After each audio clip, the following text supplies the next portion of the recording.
نحمدہ ونصلی علی رسولہ الکریم اما بعد فاعوذ باللہ من الشیطان الرجیم بسم اللہ الرحمن الرحیم۔ حضرت وطن صاحب قبلہ رحمۃ اللہ تعالی علیہ لکھتے ہیں، آپ ہے یہاں، طالب و مطلوب ہے کون؟ میں جو عاشق ہوں کہا تھا مجھے معلوم نہ تھا، وجہ معلوم ہوئی تجھ سے نہ ملنے کی صنم، میں ہی خود پردہ ہوا تھا مجھے معلوم نہ تھا، بعد مدت جو ہوا وصل خلا راز وطن، واصل حق میں صدا تھا مجھے معلوم نہ تھا۔ آپ کیا فرماتے ہیں کہ میں ہی خود پردہ ہوا تھا مجھے معلوم نہ تھا۔ تو آج کے بیان کا عنوان بھی یہی ہے، دوئی کا پردہ۔ تو حضرت پیر عادل بیجاپوری رحمۃ اللہ تعالی علیہ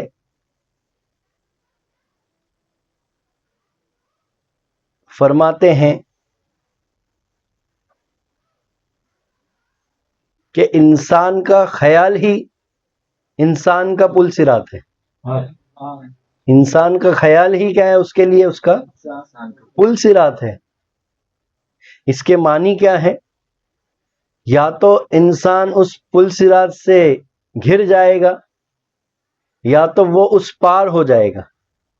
یہ دو ہی راستے ہیں پل صراط کے، یا تو وہ ڈوب جائے گا یا پار ہو جائے گا۔ تو پتہ کیا چلا؟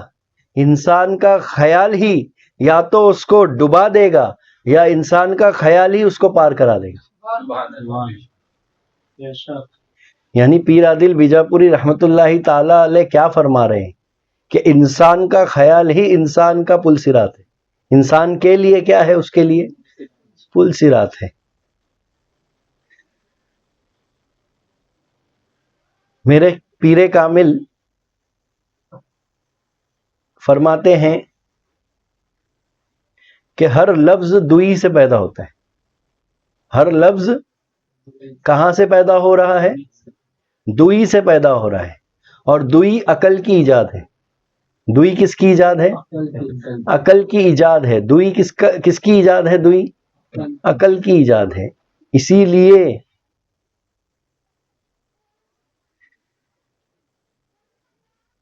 انسان کا سب سے بڑا دشمن کون ہے؟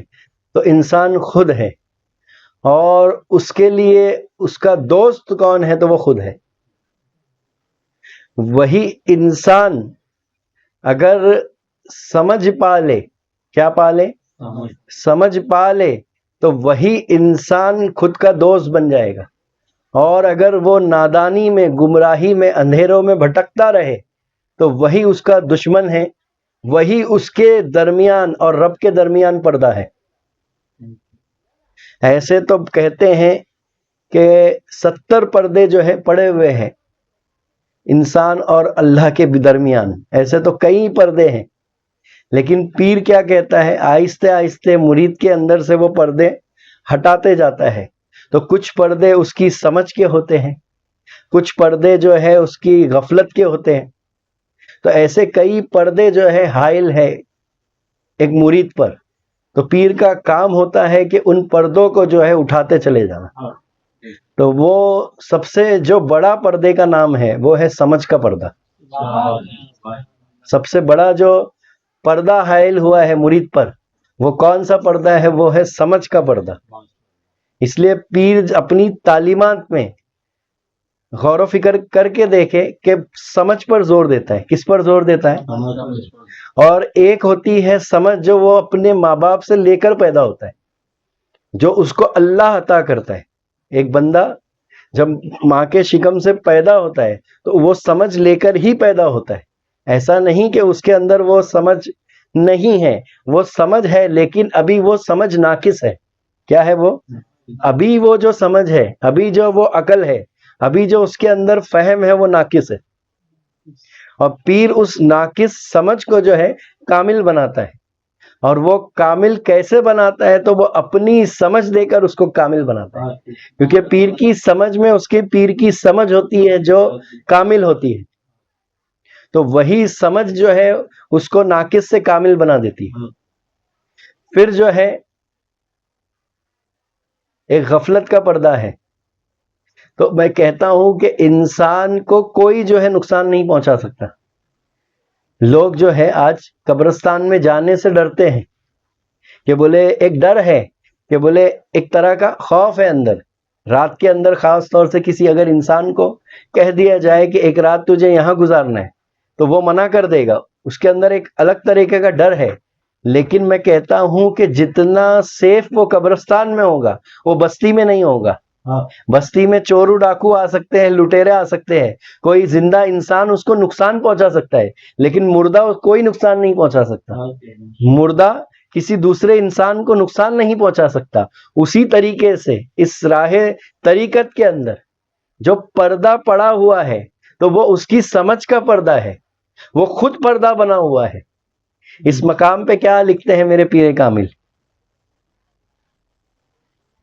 دیدہ ذوق کا ارمان بنے بیٹھے ہیں، دیدہ ذوق کا ارمان لیے بیٹھے ہیں، اور پردہ ذات میں انسان بنے بیٹھے ہیں۔ دیدہ ذوق کا ارمان لیے بیٹھے ہیں اور پردہ ذات میں انسان بنے بیٹھے ہیں۔ تو قرآن بھی تم کو کیا تعلیم دینے آیا ہے؟ تم اٹھا کر دیکھو سورہ بقرہ، سورہ بقرہ، بقرہ کا مطلب ہوتا ہے گائے یعنی جانور، اور اٹھا کے دیکھو قرآن کی آخری آیت سورہ ناس، یعنی آخری حرف اٹھا کے دیکھو قرآن کا ناس، تو ناس کے معنی ہوتے انسان۔ تو پیر تم کو وہی تعلیمات دینا چاہتا ہے جو اللہ ایک انسان کو عطا کرنا چاہتا ہے، ایک مسلمان کو عطا کرنا چاہتا ہے، ایک مومن کو عطا کرنا چاہتا ہے، کہ قرآن وہ فارمولا ہے، قرآن وہ نصاب ہے جو جانور سے انسان کیسے بناتی ہے، وہ نسخہ جو ہے قرآن کے اندر رکھا ہوا ہے۔ یعنی جانور سے جو ہے انسان بنانے کا جو طریقہ ہے، جو فارمولا ہے، وہ قرآن میں رکھا ہوا ہے۔ اور پیر بھی جو ہے اسی جو ہے گمراہی سے جو ہے اس کو واقف کرانے آیا ہے، پیر بھی اس کی گمراہیوں سے اس کو واقف کرانے آیا ہے، کیونکہ وہ بس جو ہے بھول گیا ہے۔ کیا ہے؟ مرید بس بھول چکا ہے، انسان بھول چکا ہے، وہ کھویا نہیں ہے، وہ خدا کو پایا ہوا ہی ہے۔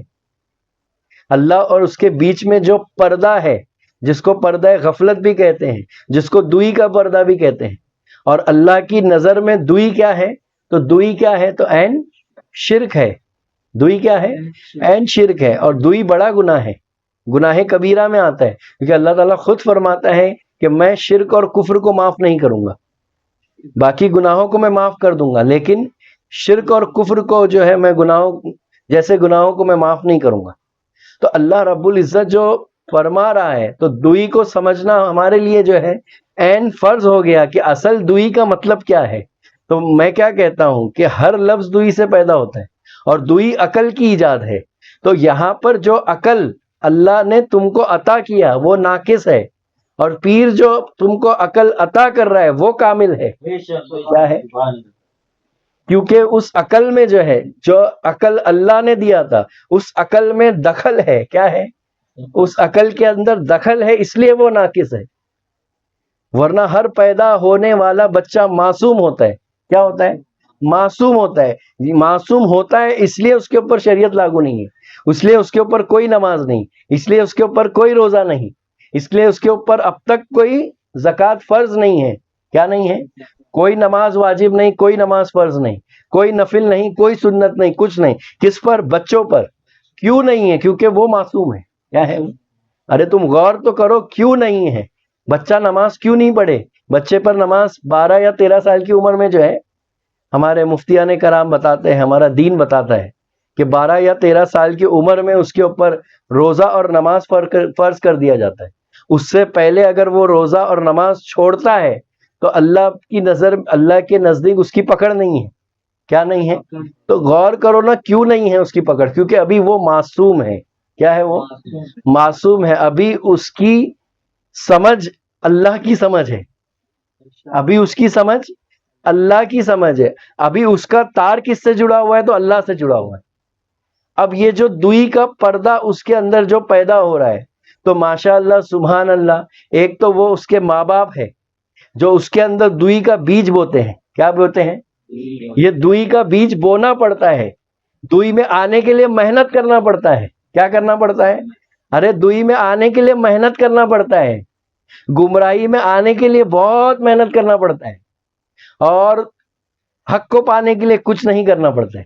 حق کو پانا آسان ہے، حق کو پانا آسان ہے، اور گمراہی کی طرف چلنا بہت مشکل ہے. کیونکہ گمراہی میں جانے کے لیے کیا ہے معلوم ہے؟ بہت محنت کرنا پڑتا ہے. جو ماشاء اللہ الحمدللہ کچھ جو ہے شوق جنو ہم میں تھا، اور کچھ لوگ جو ہے ہم کو پاگل کر دیتے ہیں. ہاں، کچھ شوق جنو ہم میں تھا اور کچھ لوگ جو ہے پاگل بنا دیتے ہیں. تو تمہارے ماں باپ جو ہے، ہر انسان میں اس کے ماں باپ جو ہے دوئی کا بیج جو ہے بچے میں بو دیتے ہیں. اور وہ دوئی کا بیج کیسے بوتے ہیں تو میں آپ کو ایک یا دو مثالوں سے سمجھاتا ہوں کہ وہ کس طرح سے جو ہے ان کے اندر دوئی کا بیج بوتے ہیں. کہ بچہ جب شرارتی پیدا ہوتا ہے تو وہ ماں باپ کی نہیں سنتا ہے.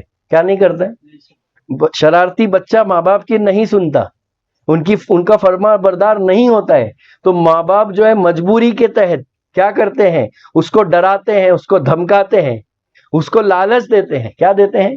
لالچ دیتے ہیں. اس کو چاکلیٹ کا لالچ دیتے ہیں، اس کو انعام کا لالچ دیتے ہیں، اس کو جو ہے ڈراتے ہیں، اس کو دھمکاتے ہیں، اور اس سے جو ہے وہ کام کراتے ہیں جو دوسرے جو ہے معصوم بچے خود بخود کرتے ہیں. ان کو کوئی لالچ کی ضرورت نہیں پڑتی، ان کے اندر وہ بیج پہلے سے ہوتا ہے. ان کی زمین بنجر نہیں ہوتی، ان کی زمین زرخیز ہوتی ہے. کیا ہوتی ہے؟ ان کی زمین زرخیز ہوتی ہے. وہ زرخیز زمین ہے. جو بچے معصوم ہیں، جو بچے ماں باپ کے فرما بردار ہیں، تو وہ زمین زرخیز ہے. ان کے کیوں زرخیز زمین ہے؟ کیونکہ ان کے ماں باپ کی زمین جو ہے زرخیز ہے. ان کے ماں باپ نے جو ہے زندگی میں تربیت لیا ہے، تعلیم حاصل کیا ہے، اور اس کے اثرات ان کے بچوں پر پڑے ہیں. جیسے غوث اعظم دستگیر رضی اللہ عنہ، جیسے میرے خواجہ غریب رضی اللہ عنہ، یہ کون لوگ ہیں؟ یہ متقی اور پرہیزگار لوگ ہیں جو ماں کے شکم سے جو ہے معصومیت کو لے کر پیدا ہوئے، ولایت کو بیج لے کر پیدا ہوئے. کیا لے کر پیدا ہوئے؟ ولایت کا بیج لے کر پیدا ہوئے. تو کیا ہے بچوں کے اندر؟ کون جو ہے دوئی کا وہ ڈال رہے ہیں؟ تو ماں باپ جو ہے دوئی کا جو ہے اس کے اندر بیج بو رہے ہیں. اس کے ماں باپ، کیونکہ میں کیا کہتا ہوں، بچوں کی پہلی درسگاہ ہے نا اس کے ماں کی گود ہے. اور جب بچہ جو ہے سب سے زیادہ اپنے ماں باپ کے پاس رہتا ہے، نہ کہ عالموں کے پاس، مدرسوں میں، کالج میں، یونیورسٹی کے اندر. سب سے زیادہ وہ وقت گزارتا ہے تو وہ اپنے ماں اور باپ کے ساتھ وقت گزارتا ہے. تو یہ جو دوئی کا پردہ جو بویا جا رہا ہے، یعنی بیج جو بویا جا رہا ہے، آگے چل کے یہ بیج شجر بن جاتا ہے. پھر اس میں پھل بھی لگنے لگتے ہیں دوئی کے. کیا لگنے لگتے ہیں؟ دوئی کے پھل لگتے ہیں. اور دوئی کے پھل لگنے کا انجام کیا ہوتا ہے؟ کہ وہ پھل کڑوا کا کڑوا ہی ہوتا ہے. کیا ہوتا ہے؟ وہ پھل کڑوا کا کڑوا ہی ہوتا ہے. وہ کبھی آپ کو شفا نہیں پہنچا سکتا. وہ ہمیشہ جو ہے آپ کو خدا سے جدا ہی رکھے گا. وہ ہمیشہ جو ہے اللہ کی معرفت سے آپ کو گمراہیت میں ہی رکھے گا. اور جو ماں باپ کے لیے بھی اس میں تلقین ہے، ہدایت چھپی ہوئی ہے کہ صحیح تربیت جو ہے بچے کی جو ہے کرنا ہے ہمیں. تو صحیح تربیت کرنے کے لیے ماں باپ کی تربیت صحیح ہو، ماں باپ کو کچھ علم حاصل ہو، کچھ نقطہ طریقت کا اس کو بھی حاصل ہو کہ یہ دوئی کا بیج میں کہیں بچوں میں تو نہیں بو رہی ہے. اس کو ڈرا کر، اس کو دھمکا کر، اس کے اندر لالچ کا مادہ بڑھا کر، اس کے اندر وہ ڈر کا مادہ پیدا کر کے کہیں میں جو ہے اس کے اندر گمراہیت تو پیدا نہیں کر رہی. اور کچھ جو ہے اس کی کچھ عقل سمجھ جو اس کی خود کی سمجھ ہوتی ہے، یعنی جو ایک معصومیت کے اندر اس کے اندر جو ملاوٹ ہو جاتی ہے. ایک پیور دودھ کے اندر جب پانی ملتا ہے تو وہ دودھ بھی جو ہے پھر پیور نہیں رہ جاتا، پھر وہ بھی ملاوٹ والا ہو جاتا ہے. پھر وہ ویسا فیض نہیں دیتا جیسا جو ہے ایک پیور دودھ دیتا ہے بچوں کو. یعنی اس کی جو غذا، اس کی جو ہے نشو نما کے لیے جو غذا دودھ ہے، اگر اس میں ملاوٹ کر دی جائے تو اس کی جیسے جیسے گروتھ ہوگی تو وہ بچوں پر اس کا اثرات ویسے پڑیں گے. تو اسی طرح سے جو ہے ماں باپ کے لیے بھی اس میں سبق یہ رکھا ہوا ہے کہ بچپن کی جو تربیت ہے وہ اصل ہے. پھر میرے پیر کامل جو ہے ایک کتاب لکھتے ہیں انسانی پیدائش، اس میں ماشاء اللہ الحمدللہ پیر کامل کا فیضان ہے جاری وہ ساری ہے کہ اس میں یہ طریقہ بتایا میرے پیر کامل نے کہ ایک بچہ جب پیدا ہو تو اس کے اندر معصومیت کا بیج کس طرح سے پیدا ہو، اس کے اندر جو ہے توحید کا بیج کس طرح لے کر پیدا ہو، ولایت کا بیج کس طرح لے کر پیدا ہو، تاکہ وہ جو ہے دوئی کے جو ہے شر سے جو ہے محفوظ رہ سکے۔ تو وہ طریقہ جو ہے میرے پیر کامل نے انسانی پیدائش کتاب میں لکھا ہے، وہ فارمولا جو ہے میرے پیر کامل نے لکھا ہے۔ اور ماشاءاللہ الحمدللہ جو آج سائنس جاننے والے لوگ ہیں، جو سائنس کو جانتے ہیں، ان کے لیے ماشاءاللہ بہت آسان ہو گیا۔ کیا ہو گیا؟ بہت آسان ہو گیا اس کتاب کو پڑھنا اور سمجھنا اور اس پر عمل کرنا۔ کیا کرنا؟ بہت آسان ہو گیا۔ تو وہ تعلیمات آپ کو انسانی پیدائش کتاب میں ملے گی۔ تو بس آج کا جو بیان کا موضوع یہی ہے کہ دوئی کا پردہ، تو ہمارے اوپر دوئی کا پردہ پڑا ہے، اور یہ دوئی کہاں سے پیدا ہو رہی ہے؟ تو ہماری ناقص عقل سے پیدا ہو رہی ہے۔ اسی لیے پیر کیا کرتا ہے؟ بیعت لے کر کیا کرتا ہے؟ وہ دوئی کو جو ہے ختم کرتا ہے۔ وہ جو اس کی سمجھ ہے وہ اس کو کہتا ہے کہ تو نچھاور کر دے، اپنی سمجھ کو جو ہے اپنے پیرو مرشد کے قدموں میں جو ہے ڈال دے، اور ان کی سمجھ کو لے کر اٹھ، وہ کامل سمجھ لے کر اٹھ، اور اپنی زندگی میں وہ سمجھ لے کے چل، جس سے جو ہے کیا ہو سکے۔ تو اس مقام پر وطن صاحب قبلہ رحمت اللہ تعالی لکھتے ہیں کہ ہوش رکھ دم پر کبھی، ہوش رکھ دم پر کبھی، واقف ہو دم کا ایک دم، واقف ہو دم کا ایک دم، دم بدم دم کا نہیں، آنا ابس اور جانا ابس، ابس یعنی بیکار، دم بدم دم کا نہیں، آنا ابس اور جانا ابس، جب نہیں حق کے سوا موجود ہے یہاں دوسرا، جب نہیں حق کے سوا موجود ہے یہاں دوسرا، شمع لے کر ڈھونڈتے سورج کو ہے رہنا ابس، شمع لے کر ڈھونڈتے سورج کو ہے رہنا ابس، دیکھیے جلوہ جمال یار کا ہر سو وطن، دیکھیے جلوہ جمال یار کا ہر سو وطن، ذکر و فکر شکل، ذکر و فکر شگل کا عالم تو ہے دھندا بس۔ تو بس اسی کو سمجھنا ہے کہ پیر جو ذکر بھی عطا کر رہا ہے، فکر عطا کر رہا ہے، سمجھ عطا کر رہا ہے، تو بس اس کو سمجھتے ہوئے چلنا ہے، پیر کے جو ہے سائے میں رہنا ہے، اس کی خدمت میں رہنا ہے، اس کی صحبت میں رہنا ہے، تاکہ ہم پر سے جو ہے یہ پردہ غفلت اٹھ سکے اور ہم جو ہے دوئی کے پردے سے باہر آ سکے۔ ورنہ ہر انسان جو ہے دوئی کے پردے میں ہے، ہر پیدا ہونے والا بچہ وہ دوئی کا بیج لے کر ہی پیدا ہو رہا ہے۔ بس یہ ہے کہ مولا کریم ہم تمام کو جو ہے پیر مغاں کی سمجھ والا بنائے، اس کو سمجھنے والا بنائے۔ آخر ودعوانا الحمدللہ رب العالمین۔